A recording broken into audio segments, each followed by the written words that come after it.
10 tahun di SMA 4 pertama, 2 tahun di SMA 2, 1 tahun di SMA 12 Panam ini, Jalan Garuda Sakti, dan 3 tahun SMA Plus Provinsi Riau. Setelah itu berhenti saya jadi guru. Tapi tidak berhenti jadi guru, pindah menjadi penatar guru-guru.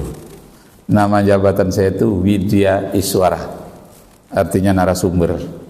Itulah kantornya perwakilan Jakarta, namanya LPMP, Lembaga Penjaminan Mutu Pendidikan. Sekarang namanya BPMP, Badan Penjaminan Mutu Pendidikan. Nah, jadi Ibu Hormat, sumpah terhadap pegawai negeri itu dihadapkan kepada saya. Tak mau saya ikut sumpah, tak mau saya.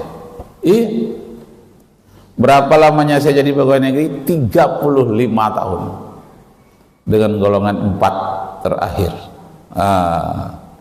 4C, namanya Widya Iswara Madya. Nah, tak mau saya disumpah, baik disumpah sebagai guru pertama pegawai negeri maupun disumpah sebagai Widya Iswara. Dua-duanya saya tak ikut. Diancam orang, Pak Rakib katanya, kalau bapak nggak ikut sumpah nanti dibatalkan pegawai negeri bapak. Biarlah, saya bilang, batal lah, saya tunggu pembatalan itu sampai pensiun. Tak ada ditanya-tanya, bapak pernah disumpah pak? Nggak ada ditanya-tanya. Tapi ancaman para pegawai lain di kantor saya waktu itu, katanya nanti nggak dapat pensiun. Uang pensiunnya nggak dapat. Kenapa? Karena sumpah itu ada sertifikatnya, sertifikat sumpah pegawai negeri. Saya tidak ada sertifikatnya dan saya tidak pernah disumpah.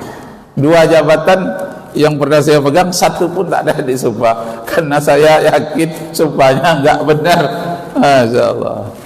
Saya tanya pula kepada istri, kamu kan diangkat juga jadi pegawai negeri, guru SMA 15 terakhir ya, ikut sumpah kemarin?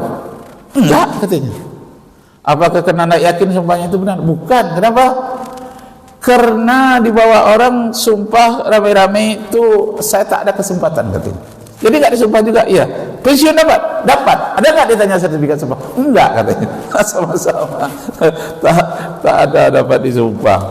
Nah, jadi pada pintu hormat, kajiannya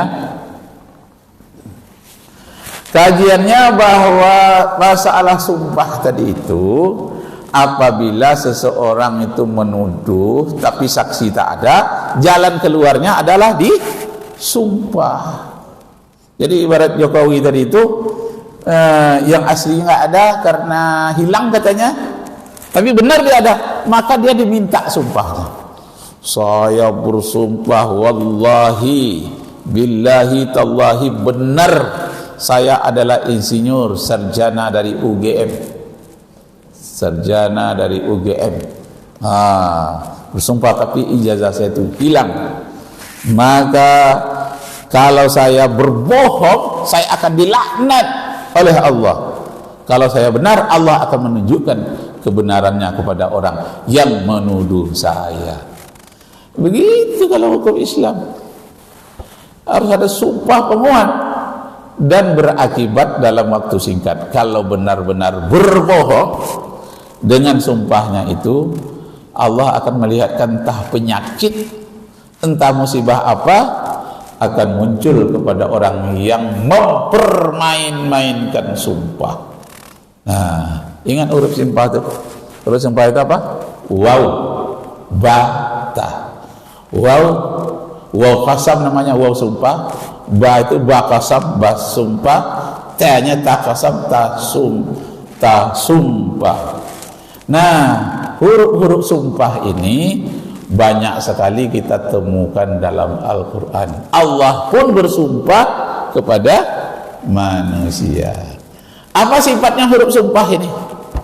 Huruf kasam ini, setiap huruf sumpah dipakai harus kalimat sesudahnya baris di bawah. Nah, jadi kerjanya huruf sumpah tadi memberi baris di bawah kalimat sesudahnya. Misalnya, wallah, wallahi, tallah, tallahi, billah, billahi. Itu terjadi juga banyak surat, banyak ayat di dalam Al-Quran. Apa dia waw sumpah dalam Al-Quran? Wasyamsi. Maka walaupun tidak diberi baris, tak boleh dibaca wasamsah, tak boleh dibaca wasamsu.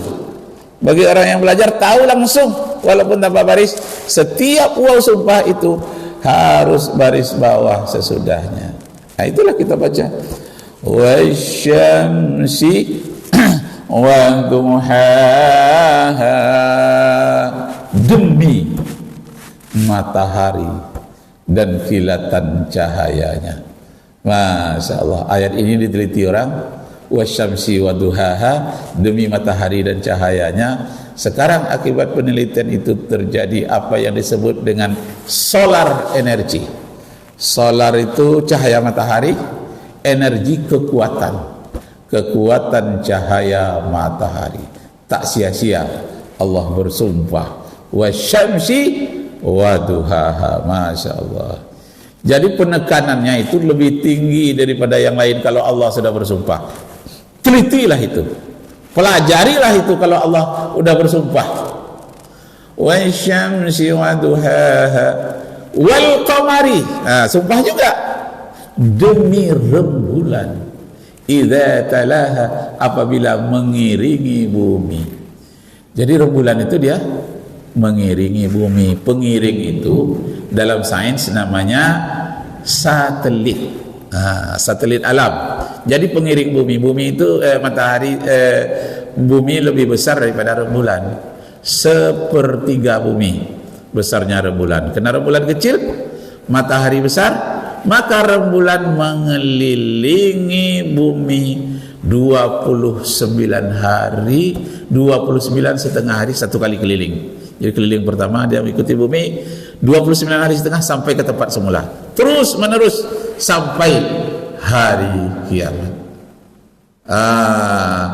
Jadi kalau Allah sudah bersumpah dalam Al-Quran itu bukan main-main, ada energi di sana. Wasyamsi wa duhaha wal qamari idza talaha, rembulan mengelilinginya. Nah, apa peranan rembulan terhadap bumi? Terjadinya banjir. Jadi kalau banjir, pasang besar, pasang air laut naik, itu kena ada rembulan yang mendekat, walaupun di siang hari. Siang hari ada rembulan, cuma kita nggak nampak, kalah cahaya dibandingkan dengan cahaya matahari. Namanya gravitasi rembulan ke bumi. Ada. Jadi pasang naik, seperti di Jakarta sekarang hampir tenggelam.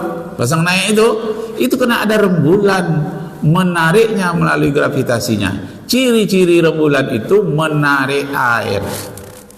Nah, tapi menarik airnya itu tidak terlalu kuat, lebih kuat bumi menarik air. Jadi tertarik dia sedikit, sudah itu surut kembali. Kalau kuatlah daya tarik rembulan itu, air ini tak lepas dari bumi, kita nggak punya air lagi. Tapi Allah telah mengaturnya. Hei rembulan, daya tarik airmu sampai air pasang sekian ukurannya. Setelah itu surut lagi. Masya Allah. Itu maka terjadi di bulan Desember ini, pasang lebih tinggi, curah hujan lebih banyak. Pertama, karena rembulan mendekat ke bumi sehingga dia tarik air. Yang kedua, daya tarik matahari terjadi nanti bersamaan. Yang menarik air di bumi itu rembulan, ditarik pula oleh matahari. Double. Itulah disebut dengan pasang besar. Yang terbesarnya itu sekali 5 tahun. Besar. Di pulau tempat kelahiran saya, di Kuala Kampar, Pulau Penyalai, namanya tenggelam. Makanya saya jarang pulang ke sana. Karena tenggelam. Begitu pulaunya tenggelam, cuma padi subur di sana. Begitu dia tenggelam, tidak ada tempat bernaung. Kenapa? Karena tidak ada bukit di situ, tidak ada gunung. Karena buminya rata semua. Itu terjadi sekali 5 tahun. Dengan pasar-pasarnya, dengan jalannya, jembatannya, semuanya tertutup. Air pasang disambut lagi dengan air banjir dari Sungai Kampar. Disambut lagi dari laut air pasang. Maka di tengah air pasang yang dari laut air sungai yang begitu kencangnya bertemu di Kuala Kampar air. Pertemuan air itu menjadikan gelombang tinggi sampai 9 meter. Nama gelombangnya gelombang Bono. Dianggap orang gelombang Bono itu punya hantu di Kuala Kampar dulu. Jadi saya rekam gelombang Bono yang tertinggi itu pada tahun 1990. Saya masukkan ke internet. Saya gandengkan gelombang tinggi di Kuala Kampar itu dengan gelombang tinggi yang namanya Pororoca yang terjadi di Sungai Amazon. Tinggi, lebih tinggi lagi yang di Kuala Kampar. Saya gandengkan. Rupanya di internet tadi terbaca oleh orang Jerman. Di samping itu, pemerintahan Pulau Lawan sendiri setelah mengupload juga, terbaca juga oleh orang Jerman. Sehingga orang Jerman datang melihat dia main selancar sekarang di sana. Jadilah wisata tingkat dunia sekarang ya di Kuala Kampar, tepatnya daerah Teluk Meranti namanya. Jadi bulan Desember ini orang ramai ke sana menonton kelas dunia berselancar orang Jerman di sana. Jadi saya tidak tahu yang dibaca oleh orang Jerman itu yang diupload oleh pemerintah Pulau Lawan atau saya menguploadnya, saya tidak tahu. Tapi sama-sama mengupload pada tahun itu. Akhirnya datang orang Barat kemana-mana berselancar di sana, dan anak-anak muda di sana biasa juga main bono itu, tapi pakai jongkong namanya, sampan. Saya pernah di sana. Berapa lamanya saya di sana itu? Berladang daerah itu subur sekali. 5 tahun saya di sana waktu SD ya. Pernah ku coba berladang padi. Bertahun-tahun mengorbankan diri. Akhirnya saya tinggalkan sendiri ke Bangkinang pergi mengaji. Nah, jadi boleh minta hormat, itu yang terjadi. Jadi kalau Allah bersumpah, itu ada energi yang hebat di sana.